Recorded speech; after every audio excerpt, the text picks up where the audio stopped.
Assembly ಭಾಷಣ ಮಾಡಬೇಕಾದ್ರೆ ಮಾಡಿದ್ದಾರೆ. ಅಸೆಂಬ್ಲಿಯಲ್ಲಿ ಭಾಷಣ ಮಾಡಬೇಕಾದ್ರೆ ನಾನು ಬಿಜೆಪಿ ಸ್ನೇಹಿತರು ಎಲ್ಲ ನೋಡ್ತಾ ಇದ್ದಾರೆ. Mangaluru has become A dead city ಅಂತ ಹೇಳಿ ಅವರೆಲ್ಲ ಕೇಳಿದ್ರು, ಏನು ಈ ರೀತಿ ನನ್ಗೆ ಹೇಳ್ತಾ ಇದ್ದೀರಾ ಅಂತ ಹೇಳಿ ಕೆಲವರನ್ನ ಬಿಜೆಪಿ ಶಾಸಕರ ಚರ್ಚೆ ಮಾಡಿದ್ರು. ಅದಾದ್ಮೇಲೆ ಅವ್ರಿಗೆ ಉತ್ತರ ಕೊಟ್ಟೆ ನಾನು, ಯಾಕೆ ಡೆಡ್ ಸಿಟಿ ಅಂತ ಹೇಳಿದ್ರು. ಅದಾದ್ಮೇಲೆ ಅವರು ಒಪ್ಕೊಂಡ್ರು, ಇವತ್ತು ಒಪ್ಕೊಳ್ತೀವಿ ಅಂತ ಹೇಳಿ ಏನು ನನ್ನ ಚಿಂತನೆ ಕಲ್ಪನೆ ಇದೆ, ನಮ್ಮ ಸರ್ಕಾರದ ಕಲ್ಪನೆ ಏನಿದೆ ಅದನ್ನ ಅವ್ರಿಗೆ ಎಕ್ಸ್ಪ್ಲೈನ್ ಮಾಡಿದೆ. ಅವರಿಲ್ಲ, ನಿಮ್ಮ ಜೊತೆ ನಾವು ಕೈ ಜೋಡಿಸ್ತೀವಿ, ನೀವು ಹೇಳುತ್ತದೆ ಅರ್ಥ ಇದೆ, ಇದಕ್ಕೆ ನಾವು ಕೂಡ ಸಹಕಾರ ಕೊಡ್ತೀವಿ, ನೀವು ಮುಂದುವರಿರಿ ಅಂತ ಹೇಳಿದ್ರು. ಬೆಂಗಳೂರಿನಲ್ಲಿ ಒಂದು ಸಭೆ ಕರೆದೆ, ಅವರೆಲ್ಲ ಪಾರ್ಟಿಸಿಪೇಟ್ ಮಾಡಿದ್ರು, ಸ್ಪೀಕರ್ಸ್ ಅವರು ಪಾರ್ಟಿಸಿಪೇಟ್ ಮಾಡಿದ್ರು, ಮಂತ್ರಿಗಳು ಮಾಡಿದ್ರು.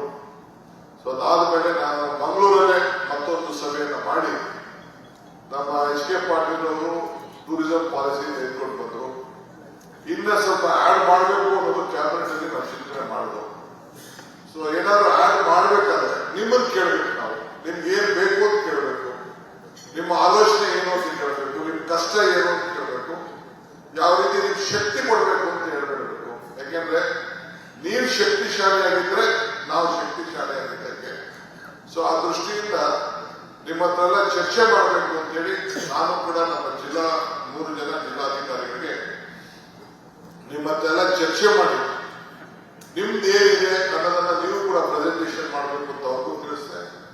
ಇವತ್ತು ಅವರು ಕೂಡ ಅವರ ಜಿಲ್ಲೆಯ ಸಂಪತ್ತು ಏನಿತ್ತು ಅದನ್ನು ಕೂಡ ಅವರು ನಿಮ್ಮ ಹತ್ರ ಹಂಚ್ಕೊಂಡಿದ್ದಾರೆ. ಅದಾದ್ಮೇಲೆ ನಮ್ಮ ಕ್ರೀಡೆಯವರು ಮತ್ತು ನಿಮ್ಮೆಲ್ಲ ಮುಖ್ಯಸ್ಥರು ಕೂಡ ಇಂಡಸ್ಟ್ರೀಸ್ ಅವರೆಲ್ಲ ಕೂಡ ಮಾಡಿದ್ದಾರೆ. ಅನೇಕ ಇನ್ವೆಸ್ಟರ್ಸ್ ಕೂಡ ಅನೇಕರು ನಿಮ್ಮ ಸಲಹೆಗಳನ್ನು ಕೂಡ ಕೊಟ್ಟಿದ್ದೀರಿ. ನಿಮ್ಮ ಸಲಹೆ ಎಲ್ಲರೂ ಕೂಡ ಸರ್ಕಾರ ಡಾಕ್ಯುಮೆಂಟ್ ಮಾಡಿಕೊಂಡಿದೆ. ಇವತ್ತು ಕರಾವಳಿ ಅಂದರೆ ಇದು ದೊಡ್ಡ ಸೌಂದರ್ಯ, ಜ್ಞಾನ, ಸಂಪತ್ತಿನ ಒಂದು ದೊಡ್ಡ ರಾಶಿ, ದೈವ ದೇವಾಲಯ ಶಕ್ತಿ, ದೇವತೆಗಳ ಬೀಡಿಯು.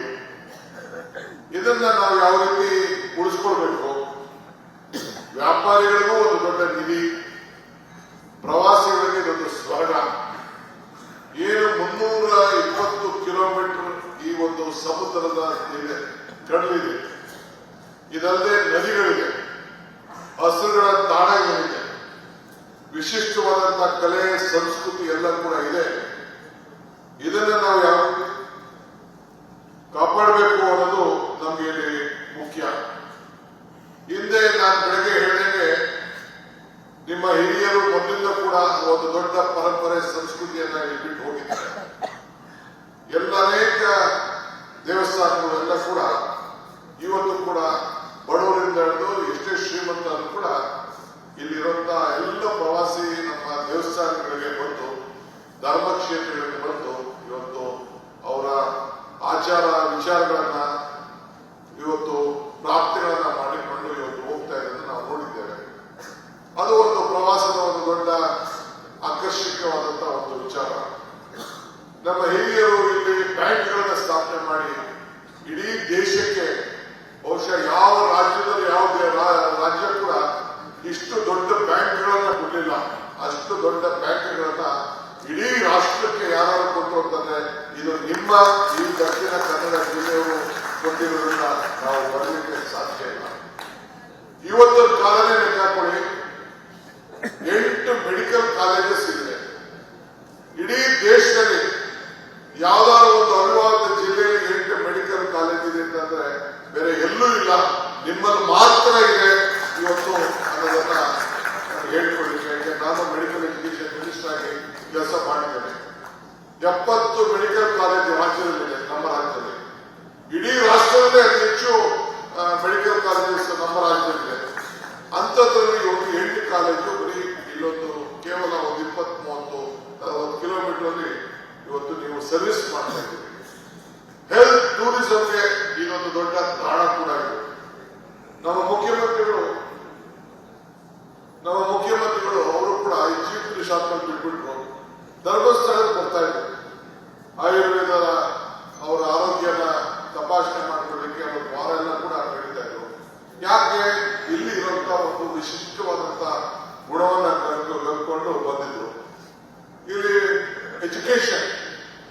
ಇಂಜಿನಿಯರಿಂಗ್ ಕಾಲೇಜಸ್ ಜೊತೆಗೆ. ಆಮೇಲೆ ಒಂದು ವಿಶೇಷ, ನಾನು ಒಂದೇ ಅಂತ ಡಾಕ್ಯುಮೆಂಟೇಶನ್ ಇದೆ, ಸುಮಾರು ಹೆಚ್ಚು ಕಮ್ಮಿ 87,000 ಜನ PUC ವಿದ್ಯಾರ್ಥಿಗಳು ಈ ಜಿಲ್ಲೆಯಿಂದ 2 ಜಿಲ್ಲೆಯಿಂದ ತಯಾರಾಗ್ತಾ ಇದ್ದಾರೆ. ಹೊರಗಡೆಯಿಂದ ಬಂದು, ನಮ್ಮ ಹಳ್ಳಿಗಳಿಂದ ಬಂದು, ನಮ್ಮ ಕನಕಪುರ ಇರ್ಬೋದು, ರಾಜ್ಯದ ವಿವಿಧ ಮೂಲೆಯಿಂದ ಬಂದು ಎಲ್ಲಾ ಕಡೆಯೂ ವಿದ್ಯಾಭ್ಯಾಸ ಮಾಡಿ SSLC ಮಾಡ್ಕೊಂಡು ಬಂದು ಇಲ್ಲಿ ನಿಮ್ಮಲ್ಲಿ ಬಂದು PUC ಮಾಡಿ ಹೋಗ್ತಾ ಇದ್ದಾರೆ. ಅಂತಂದ್ರೆ ನಿಮ್ಮಲ್ಲಿರುವಂತಹ ಶಿಸ್ತು, ವಿದ್ಯೆಗೆ ಯಾವ ರೀತಿ ಕೊಡ್ತೀರಿ, ನಿಮ್ಮ ಸಂಸ್ಕಾರ ಸಂಸ್ಕೃತಿಗೆ ಗೌರವ ಕೊಡ್ತೀರಿ ಅಂತೇಳಿ ಇವತ್ತು ನಮ್ಮ ಮಕ್ಕಳುಗಳು ಕೂಡ ಇಡೀ ರಾಜ್ಯದ ಉದ್ದಕ್ಕೂ ಕೂಡ ತಯಾರಾಗ್ತಾ ಇದ್ದಾರೆ.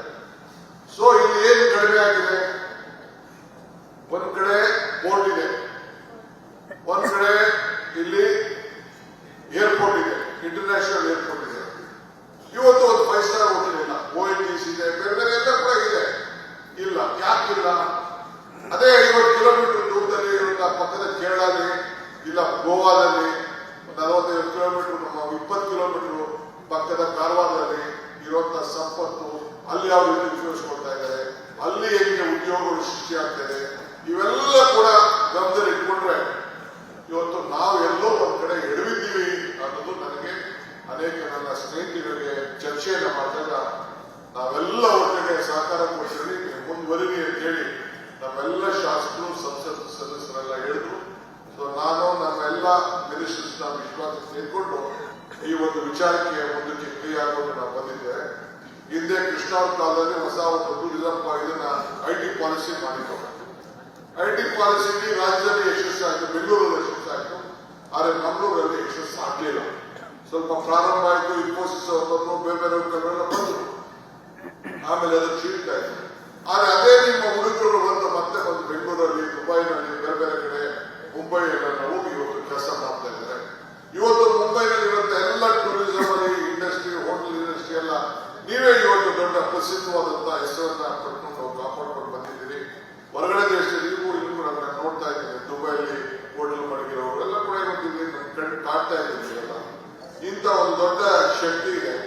ಸೊ ಅದರಿಂದ ಹೆಲ್ತ್ ಟೂರಿಸಂ ಇರ್ಬೋದು, ಎಜುಕೇಶನ್ ಇರ್ಬೋದು, ಈ ಕಡೆ ನಮ್ಮ ಕೋಸ್ಟಲ್ ಬೆಲ್ಟ್ ಇರುವಂತಹ ಏನು ಈ ಸಮುದ್ರ ಏನಿದೆ ಇದರಲ್ಲಿ ಬೀಚ್ ಟೂರಿಸಂ ಇರ್ಬೋದು, ಎಲ್ಲ ತರದಲ್ಲೂ ಕೂಡ ಮತ್ತು ಧಾರ್ಮಿಕವಾದಂತಹ ಕ್ಷೇತ್ರಗಳಲ್ಲಿ ಕೂಡ ನಾವು ಉಪಯೋಗಿಸಿಕೊಂಡ್ರೆ ಇವತ್ತು ದೊಡ್ಡ ಈ ಸಂಪತ್ತು, ಈ ನಿಧಿಯನ್ನ ಕಾಪಾಡಬೇಕು, ಮುಂದಿನ ಜನರೇಷನ್ಗೆ ಹೋಗ್ಬೇಕು.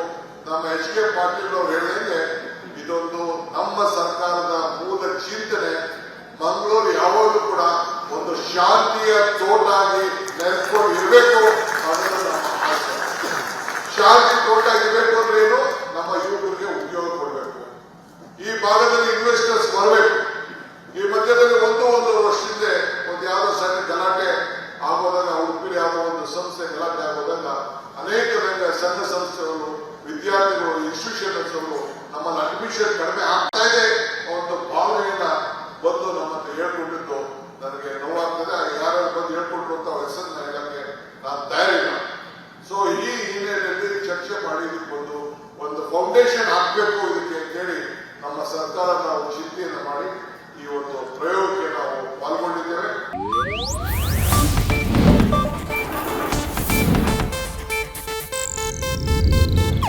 ಇದು ಏಷ್ಯಾನೆಟ್ ನ್ಯೂಸ್ ನೆಟ್ವರ್ಕ್ ಪ್ರಸ್ತುತಿ.